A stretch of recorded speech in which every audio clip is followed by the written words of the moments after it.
एक महत्त्वाची बातमी आहे। कोस्टल रोडच्या बोगद्यात कारला अचानक आग लागलेली आहे। आगीचं कारण अद्यापही कळू शकलं नाहीये, मात्र त्यामुळे मोठ्या प्रमाणात वाहतूक कोंडी या ठिकाणी झालेली आहे।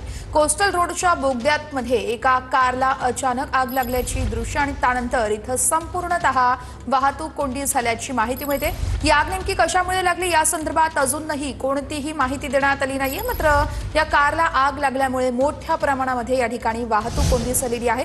नरिमन पॉइंटच्या दिशेने जाणाऱ्या वाहतूक आता आपण पाहतो या दृश्यांमधून या ठिकाणी संपूर्णतः वाहतूक कोंडी झालेली आहे। कोस्टल रोडच्या बोगद्यात कारला अचानक आग लागली। या आगीचं कारण अजूनही कळू शकलं नाहीये, मात्र या आगीच्या घटनेमुळे वाहतुकीवरती मोठा परिणाम झालेला आहे। नरिमन पॉइंटच्या दिशेने जाणारी वाहतूक ही पूर्णतः बंद करण्यात आली आहे। कोस्टल रोडवर मोठी वाहतूक कोंडी झालेली आहे। नरिमन पॉइंट जवळील रस्ता बंद करण्यात आल्याची पोलिसांनी माहितीही दिली आहे।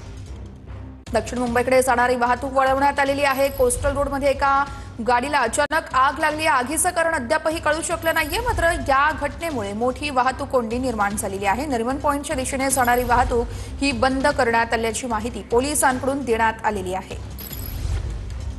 हे दृश्य आपण पाहतो। या आगीच्या घटनेमुळे कशा पद्धतीने वाहतूक कोंडी झालेली आहे। वाहनांच्या लांबच लांब रांगा लागलेल्या आहेत। सकाळची वेळ आहे, याच वेळेस आता वाहन चालकांना मोठा